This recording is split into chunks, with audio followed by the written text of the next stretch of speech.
Assalamualaikum warahmatullahi wabarakatuh. Gimana saudaraku kabarnya? Moga-moga sehat selalu dan selalu mendapat rizki dan jalan keluar yang baik. Ini ada pikiran yang terlintas terkait dengan belakangan ini ada rame-rame tentang pesantren tahfidz. Soal pesantren tahfidz. Jadi ada setidaknya tiga pesantren yang saya coba perhatikan yang menjadi ramai diperbincangkan.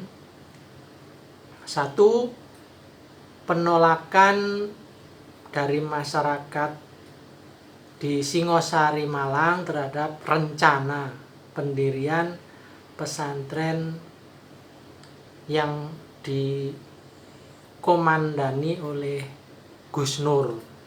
Jadi ada menolak rencana pesantren tahfidz. Yang kedua, ada fenomena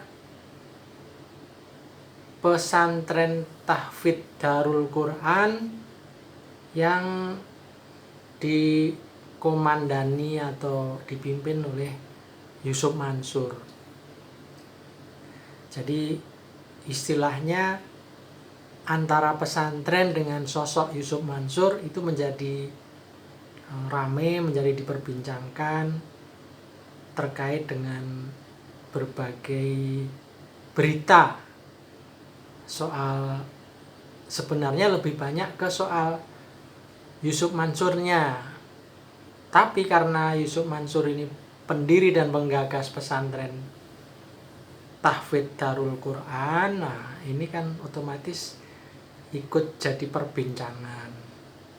Yang ketiga, pesantren Manarul Huda, pimpinan Heri Wiryawan, yang kebetulan juga mengatasnamakan pesantren tahfidz Quran.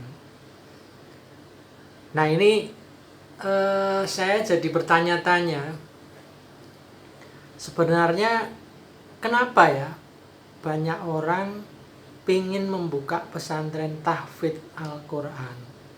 Jadi kenapa banyak yang bercita-cita mencetak jutaan tahfidz gitu. Jadi setiap berdirinya pesantren itu selalu yang diomongin akan mencetak jutaan tahfidz penghafal Al-Quran. Saya tidak mempermasalahkan menghafal Al-Qur'annya itu, tidak. Saya tidak, sama sekali tidak mempermasalahkan itu. Itu sangat bagus gitu. Tetapi pertanyaannya, kenapa ada kecenderungan banyak pihak yang ingin membuat pesantren tahfidz, pesantren penghafal Quran? Apa ininya itu? Istilahnya tentu kalau outputnya hafal Quran ya memang begitu ya.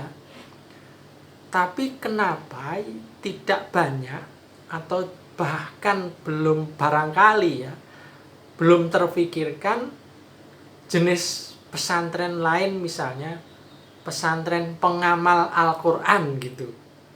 Kenapa ini belum ada ya?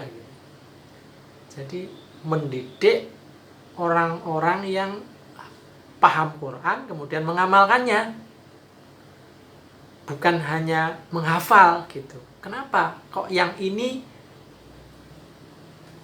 karena saya nggak tahu atau gimana, sangat jarang gitu, sangat jarang banget yang mendeklarasikan berniat dari awal mendirikan sebuah pesantren pengamal Al-Quran.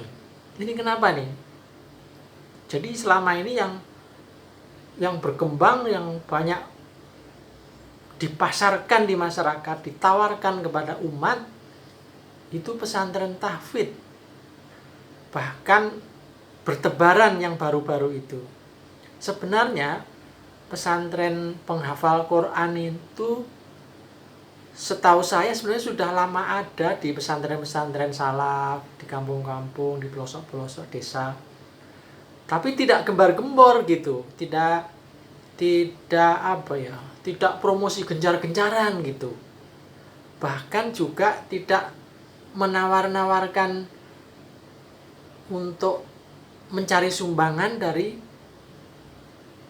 untuk kepentingan pesantren tahfidz itu yang di pelosok-pelosok desa, di kampung-kampung yang sudah lama berdiri. Jadi dengan ya apa adanya berjalan begitu. Tapi belakangan ini kenapa kok begitu marak pesantren-pesantren tahfidz, tapi ujung-ujungnya ada, mohon maaf tuh, punya sepertinya itu seperti ada tujuan lain gitu, seperti ada tujuan lain. Nah, yang tujuan lain ini pun saya tidak tahu, belum tahu, tapi yang jelas yang tampak di depan mata kita itu yang gencar, rame-rame, bahkan itu udah marak di mana-mana. Nah, yang agak menggelisahkan, pengasuh dan pendirinya itu beberapa di antaranya bahkan ada juga yang bukan hafid Quran. Nah, ini makanya ini di sini ada apa ini sebenarnya. Jadi dalam kasus ini saya juga bertanya di hadapan saudara-saudara sekalian ini, atau mari kita bertanya-tanya bersama-sama deh, ada apa sebenarnya marak adanya pesantren tahfidz Al-Quran, tetapi sangat sedikit berdiri pesantren pengamal Quran. Jadi faham Quran, memahami Al-Quran, dan kemudian melaksanakan atau mengamalkan Al-Quran di tengah-tengah masyarakat. Jadi Al-Quran kan tuntunan hidup, hidayah bagi umat Islam, pedoman hidup. Di situ banyak hukumnya, di situ banyak peraturan, di situ banyak cerita, teladan yang untuk diikuti, di situ banyak sekali lah hal-hal yang kalau kita sudah paham, nah itu bisa diamalkan.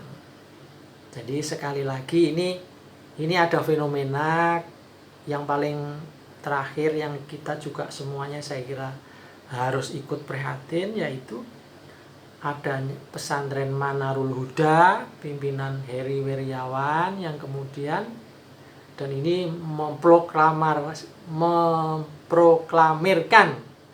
mengumumkan sebagai pesantren tahfidz, dan ternyata ada kejadian yang sangat memprihatinkan, yaitu adanya tindakan pencabulan kepada kurang lebih 21 santriwati. Beberapa orang diantaranya sudah melahirkan anak. Ini sungguh apa ya. Nah, makanya ini pertanyaannya, apakah mendirikan pesantren itu hanya pesantren tahfidz maksud saya, hanya sebagai kedok untuk tujuan lain misalnya. Walaupun ini oknum, tetapi saya kira yang lain-lain juga perlu diperhatikan, perlu dipelajari. Jangan sampai maksud dan tujuan mendirikan pesantren tahfidz Al-Quran yang mulia itu dicederai oleh hal-hal yang tidak baik dan mengganggu kehidupan bermasyarakat kita. Sekali lagi ini penting, saya kira harus dipahami ada apa sebenarnya dengan pesantren tahfidz ini. Dan karena betul-betul marak ya, kalau tidak terlalu marak sih kita nggak ini, tapi karena ini hampir berlomba-lomba orang itu membuat pesantren tahfidz, dan anehnya itu kemudian seperti seolah-olah juga digunakan untuk membuat proposal, mencari dana untuk santri itu misalnya. Ya, ini sekali lagi ini ya tidak semua seperti itu, tapi karena yang ada, yang selintas saya pikirkan itu seperti itu, maka saya kemudian bertanya. Tapi saya yakin, sungguh yakin, banyak pesantren tahfidz yang betul-betul khusyuk, betul-betul fokus, juga memang menghasilkan santri-santri atau santriwati penghafal Al-Quran. Dan kalau itu ya saya salut, saya sepakat. Tetapi yang lain-lain itu mungkin yang ikut-ikutan, yang ini loh yang harus kita pertanyakan gitu. Maksudnya jangan sampai punya maksud terselubung, punya cita-cita lain, atau ini menjadi modus lain untuk sesuatu yang kita semua belum tahu apa sebenarnya gitu. Jangan sampai kejadian seperti yang di pesantren Manarul Huda itu nanti juga terjadi di tempat lain. Sungguh jangan sampai terjadi lagi. Jadi pertanyaan saya, monggo kita jawab bersama-sama. Kenapa ya kok marak adanya pesantren tahfidz Al-Quran? Kenapa kok tidak marak atau tidak rame atau tidak banyak orang atau kiai yang mendirikan pesantren pengamal Al-Quran gitu? Ini kenapa? Ya, semoga ini menjadi renungan bersama. Mari kita pikirkan bersama supaya negeri kita menjadi negeri yang manusia-manusianya itu selalu dibimbing oleh Al-Quranul Karim, kitab suci yang menjadi hidayah bagi umat Islam semua. Dan apabila